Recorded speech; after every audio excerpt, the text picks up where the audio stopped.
dia! Está começando mais um Jornal HMM. E hoje nós iremos falar da literatura brasileira e a biografia de um grande ícone dela, né?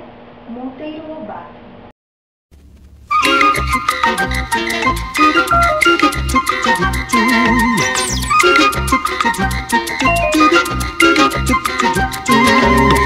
Marmelada de banana, bananada de goiaba, goiabada de marmelo. Sítio do Pica-Pau Amarelo, sítio do Pica-Pau Amarelo. José Bento Renato Monteiro Lobato foi um grande contista, ensaísta e tradutor. Esse grande nome da literatura brasileira nasceu na cidade de São Paulo, em Taubaté, em 1882, e morreu em 1948. Formado em Direito, atuou como promotor público até se tornar fazendeiro na fazenda que ganhou de sua avó. E diante desse novo estilo de vida, Lobato passou a publicar os seus primeiros contos em jornais e revistas. Mais tardar, Monteiro Lobato se tornou editor e com isso implantou os livros didáticos e infantis. E foi assim que este notável escritor ficou conhecido entre as crianças.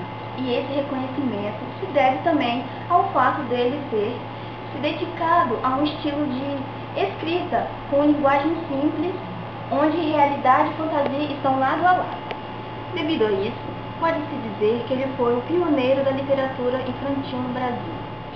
E foram muitas as maravilhosas obras de Monteiro Lobato, começando por As Ideias de Jeca Tatu, em 1918, Urupês, em 1918, Negrinha, em 1920, O Saci, em 1921, As Fábulas de Narizinho, em 1921, O Marquês de Rabicó, em 1922, Reinações de Narizinho, em 1931, Caçadas de Pedrinho, que foi um dos seus contos mais polêmicos, em 1933, Emília no País da Gramática, em 1934, e O Pica-Pau Amarelo, em 1935, entre outras obras.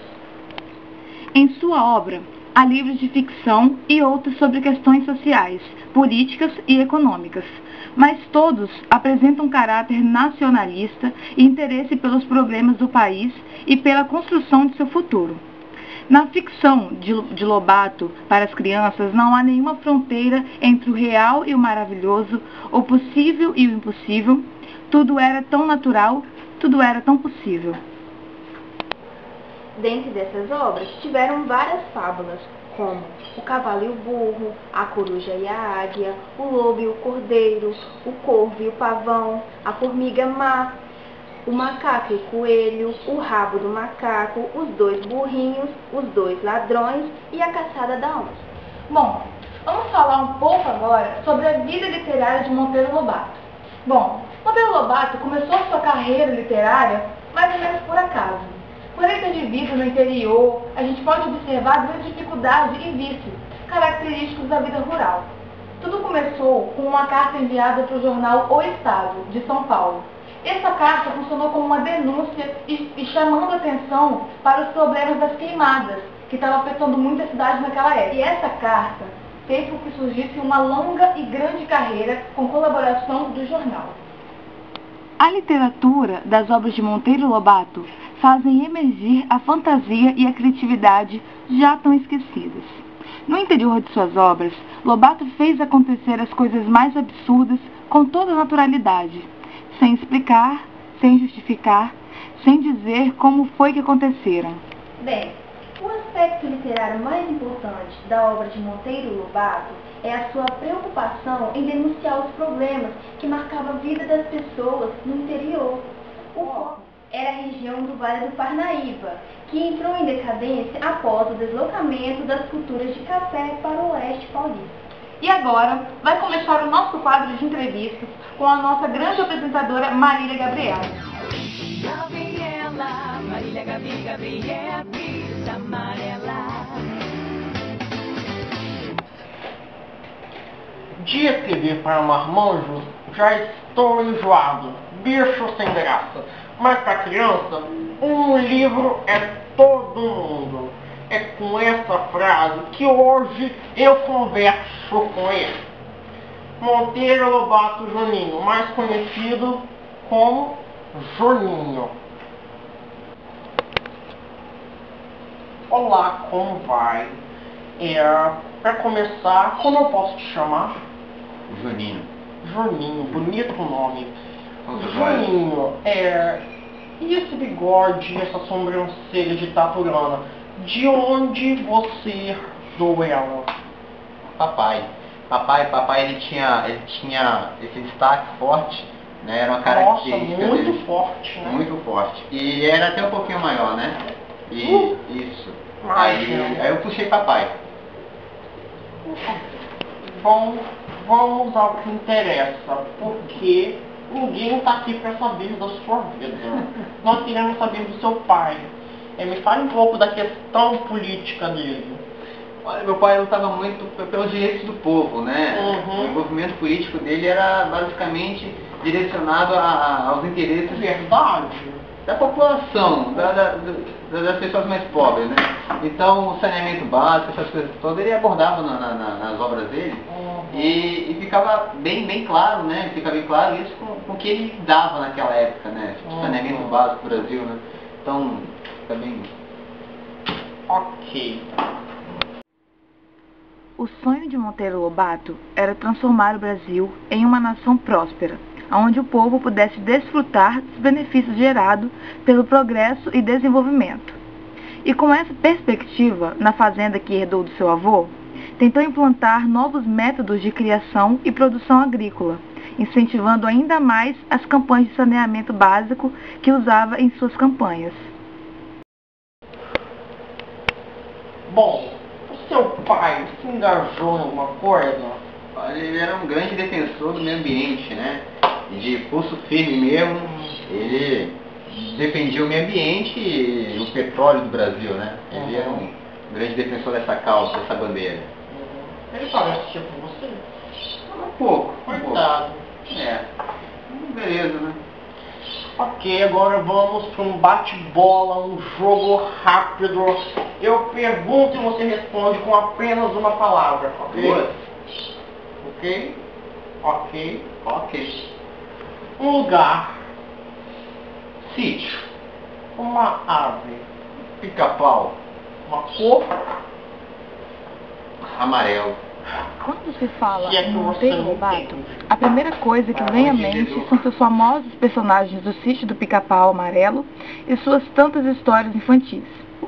O que poucos sabem é que José Bento Monteiro Lobato foi um dos primeiros brasileiros a investir na extração de petróleo e chegou a ser preso pelo direito de extrair petróleo no Brasil, pois acreditava que o país tinha potencial para produzir todo o combustível necessário na época para se manter independente do mercado estrangeiro. No dia 3 de outubro de 1953, registrou o nascimento de uma das maiores companhias petrolíferas no continente americano, a Petrobras.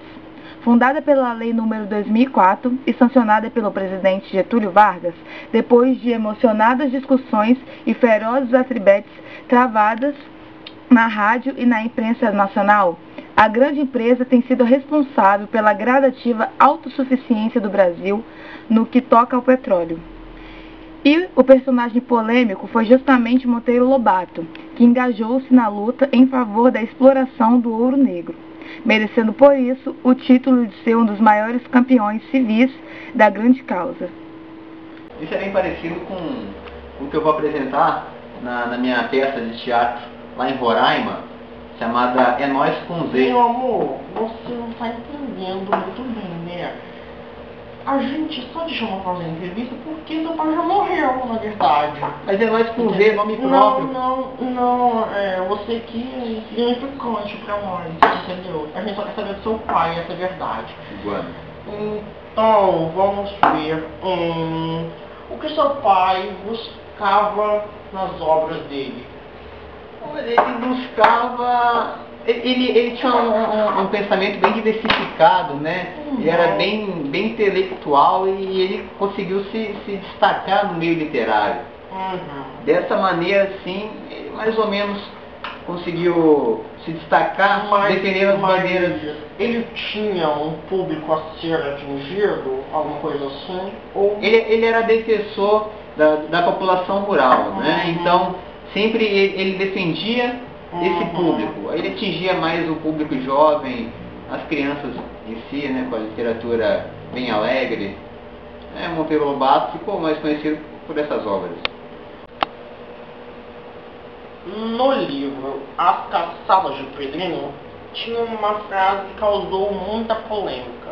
Essa frase é a seguinte: Tia Anastácia, esquecida em seus inúmeros reumatismos, trepou, que nem uma macaca de carvão. Você considerava seu pai uma pessoa racista? De forma alguma, de forma alguma.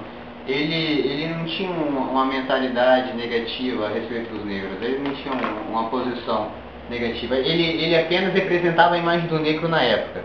A forma que ele retratava os negros na época era a forma com que o povo brasileiro via os negros. Não há nada demais. É verdade, porque o Conselho Federal de Educação vê sinais de racismo de tratamento nesses livros do seu pai.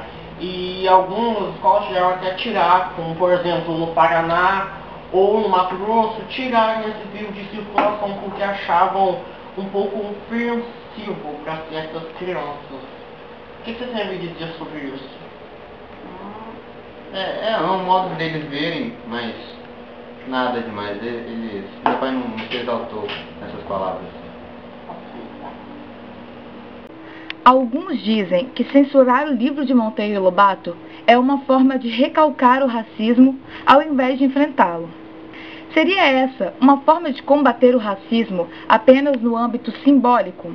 Uma forma de a sociedade lavar as mãos censurando o livro, enquanto deveria investir na promoção de igualdade social concreta? E aqui, agradecendo a participação dele, Juninho, muito obrigado pela participação. Não foi um prazer te receber, mas fazer o quê? Acontece. Então, até logo, boa noite, bom dia, boa tarde, um beijão pra todos. Loira magrela, Marília, Gabi, Gabriel, Cris na favela. Aê! Muito obrigada, Marília e Gabriela. E aqui se encerra mais um Jornal HNN. Bom dia! Muito obrigada, Marília e Gabriela. E aqui se encerra mais um Jornal HNN. Bom dia! Sítio do Pica-Pau Amarelo.